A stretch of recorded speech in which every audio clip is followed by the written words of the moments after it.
Welcome back. We're live here in Jerusalem as the first American plane is now en route to Israel after the FAA, the Federal Aviation Administration, lifted its ban on U.S. flights to and from Tel Aviv. But some critics are now charging that the Obama administration was trying to use the ban as a boycott meant to bully Israel. Among those critics, Senator Ted Cruz, Republican of Texas. He's joining us now from Capitol Hill. Hey, Senator Cruz, thanks very much for joining us. You issued a strong statement yesterday, basically accusing the President of the United States of improperly using the FAA as a tool to squeeze Israel. On the basis of what did you make that allegation? Well, Wolf, it's good to be with you. Thank you for having me. Yesterday, I raised some serious questions because the FAA's actions naturally lent themselves to serious questions. Number one, what the FAA did for Israel was unprecedented. It has never before shut down flights into Israel. Number two, its behavior was not even-handed. The FAA has not shut down flights into Afghanistan, into Pakistan, into Yemen. The FAA has not shut down flights into Ukraine, even though Ukraine just had a passenger airline shot down with a Russian Buk missile. And so the FAA didn't explain why Israel was being singled out for disparate treatment simply because one rocket landed several miles away from Ben Gurion Airport in an abandoned field. And so that disparate treatment raised questions. The second thing that raised questions... All right. Hold on, Senator. I just want to go through some of those points, and then we can discuss. First of all, that rocket landed about, the FAA says, and we checked, about 1 mile from Ben Gurion Airport, and it wasn't an abandoned field. We have the pictures. It destroyed a house in that area. Secondly, since I was covering the first Gulf War back in January of 1991, the FAA did close traffic to Tel Aviv when Iraqi Scud missiles launched by Saddam Hussein were coming into the Tel Aviv area. So there was a precedent, but go ahead. Well, I'll point out the FAA has stated they've never shut down flights into Israel, so that's their own position on this. And my point is simply the disparate treatment by any measure, one rocket. Ben Gurion Airport has among the best safety records in the world, and if you compare other trouble spots, such as Ukraine, the disparate treatment of Israel is troubling. But the second question is the timing wasn't accidental, I don't believe. The timing was such that this ban on flights from America was announced at the same time that John Kerry arrived in the Middle East, at the same time that John Kerry was announcing $47 million for Gaza, much or all of which will end up in Hamas's hands. And the combination had the effect of imposing an economic boycott on Israel. So the questions I asked is, where did this decision come from? Was this a political decision driven by the White House? Or was it a decision from the professional staff of the FAA? If it was the latter, you know, Wolf, that's an easy question to answer. They can produce the career experts at the FAA who presumably engaged in some sort of expert analysis comparing the danger to airline safety in Tel Aviv versus Pakistan or Yemen or Ukraine, and they can lay out the analysis. If, on the other hand, it was designed to exert economic force to pressure Israel into giving in to the demands from America, that's a very different decision. And those are questions Congress needs to ask and have answers to. I spoke with Giora Ram, who's the head of the Israel Aviation Authority today. I spoke to him earlier, right after the FAA announced the initial ban on flights, United, U.S. Airways, Delta flights coming into Israel.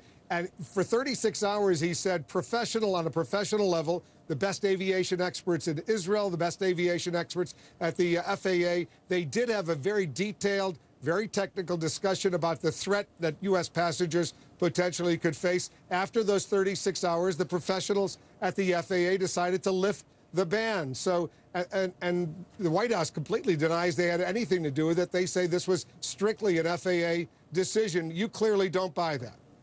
Well, Wolf, and I would note you've been a reporter long enough to have some skepticism in terms of representations the administration gives. Of course it's right that the Israeli authorities were doing everything they could to persuade the FAA to end their ban on flights into Israel. Of course that much is right.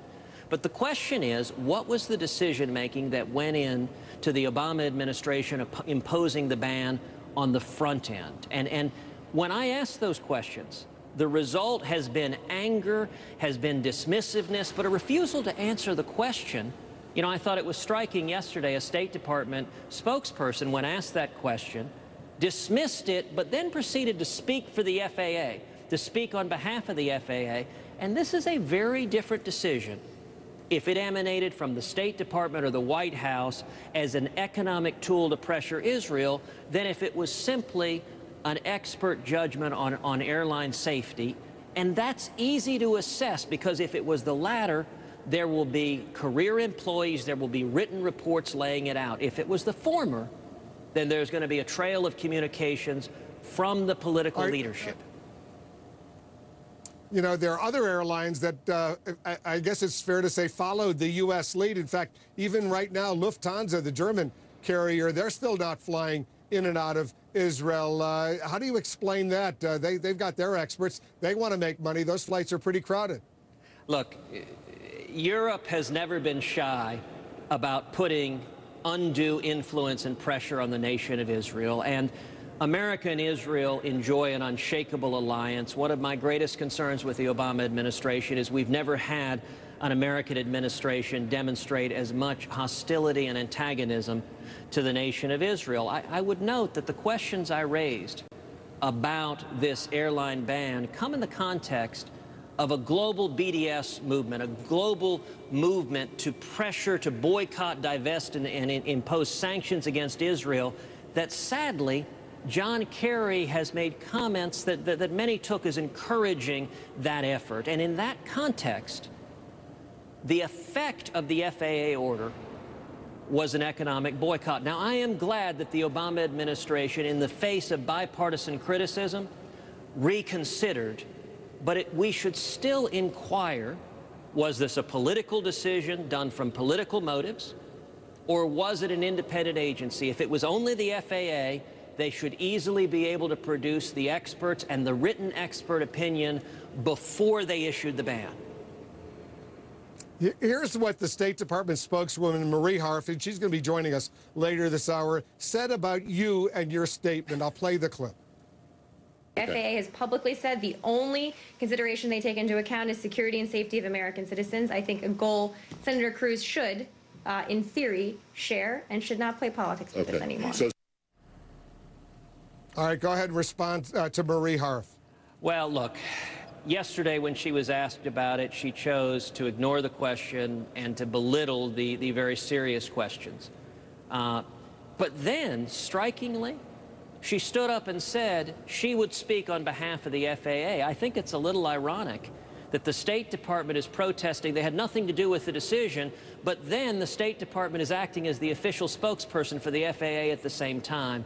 Right now, the facts we know suggest this was a decision driven by the State Department and perhaps by the political operatives at the White House, because there is no justification for why you would ban flights into Israel and not ban them into other far more dangerous areas, including most notably Ukraine, where a commercial airliner was just shot down with a missile. Over 200 people were murdered with a Russian Buk missile, and yet the FAA hasn't banned flights to Ukraine.